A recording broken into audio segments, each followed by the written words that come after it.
உங்கள் favourite TV ஷோக்களை இனி miss பண்ண தேவையில்லை. ZEE5 இல் முற்றிலும் இலவசமாக காணுங்கள், இங்கேயும் எப்பொழுதும். என் புருஷன் கூட நல்லாதான் இருந்தாரு. ஆனா இப்போ இந்த மாதிரி ஒரு பிரச்சனை இல்ல, என்னை விட்டு பிரிஞ்சு போற நிலைமைக்கு வந்துட்டாரு. எங்க என் கூட மொத்தமா பேசாம போயிடுவாருன்னு பயமா இருக்கு அண்ணி எனக்கு. அப்படிலாம் எதுவும் நடக்கலல்ல. ஆம்பளைங்களோட கோபம் ஒரு 2-3 நாள் தான். அவன் எப்படி உங்ககிட்ட வந்து பேசுவான், நான் அவனுக்கு எடுத்து சொல்றேன். இப்போவும் அந்த மாயா முன்னாடி நம்ம தோத்து போயிட்டோம். பார்வதி சொன்ன மாதிரி அவ வந்த அப்புறம் எல்லாருக்குள்ளேயும் சண்டை முட்டி விடுறா. நான் சொல்றதை கேட்டுட்டு கம்மன் இருந்தாரு என் புருஷன். ஆனா இப்போ என்ன கை நீட்டி அடிக்கிற அளவுக்கு வந்துட்டாரு. அதுக்கெல்லாம் காரணம் அந்த மாயாதான். அவ இல்லாம இருந்திருந்தா எல்லாமே பழையபடி நிம்மதியா இருந்திருப்போம். மாயா உங்க வாழ்க்கையில மட்டும் இல்ல, என்னோட வாழ்க்கையிலயும் விளையாடிட்டு இருக்கான். எனக்கு கிடைக்க இருந்த சீனுவ என்கிட்ட இருந்து பிரிச்சுட்டான். அது மட்டும் இல்ல, உங்க 2 பேரோட புருஷங்களையும் மாத்திட்டான். இப்ப இங்க இருக்கிற நிலைமைய பார்த்தா சீனு கூட நான் சேரவே முடியாம போயிடுமோன்னு எனக்கே பயமா இருக்கு. அவ என் பையனையே என்கிட்ட இருந்து பிரிச்சுட்டானே, அவனும் என் பேச்ச கேக்குறதே இல்ல. நாம எல்லாரும் இங்க ஃபீல் பண்ணிட்டு இருக்கோம், அவ மட்டும் அங்க சந்தோஷமா தூங்கிட்டு இருப்பான். இதுக்கு மேலேயும் சீனு அவகிட்ட இருந்து பிரிக்க முடியும்னு எனக்கு தோணல அண்ணி.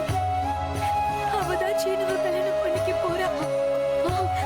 சித்தி, அப்படி மட்டும் ஒண்ணு நடந்தா நான் உயிரோடவே இருக்க மாட்டேன். ஏன் சாரு இப்படி எல்லாம் பேசிட்டு இருக்க? நான் இருக்கிற வரைக்கும் அந்த மாயாவை இந்த வீட்டுக்கு மருமகளா வரவே விட மாட்டேன்.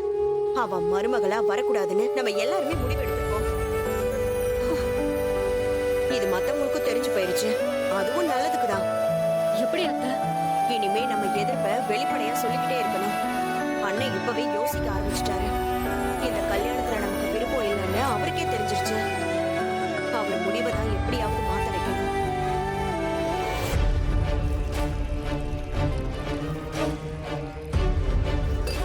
அண்ணே சாப்பிட்டாரக்கா? அக்கா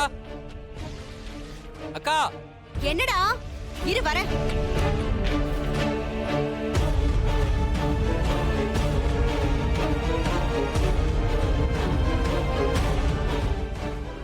என்னடா ஏன் இப்ப கத்துற? நான் உங்ககிட்ட தானே டிஃபன் எடுத்து வைக்க சொன்னேன்.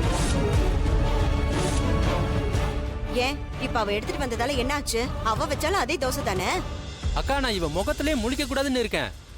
என்ன இவ கையால சாப்பிட சொல்றியா? ஏங்க இப்படி சொல்றீங்க? நான் தான் மன்னிப்பு கேட்டுட்டேன்ல. இவ என்ன சொன்னாலும் என் மனசு ஏத்துக்க மாட்டேங்குது. இவள பார்க்கவே எனக்கு பிடிக்கல. டேய் சிவா, சாப்பிட வேணாக்கா, வேணாம்.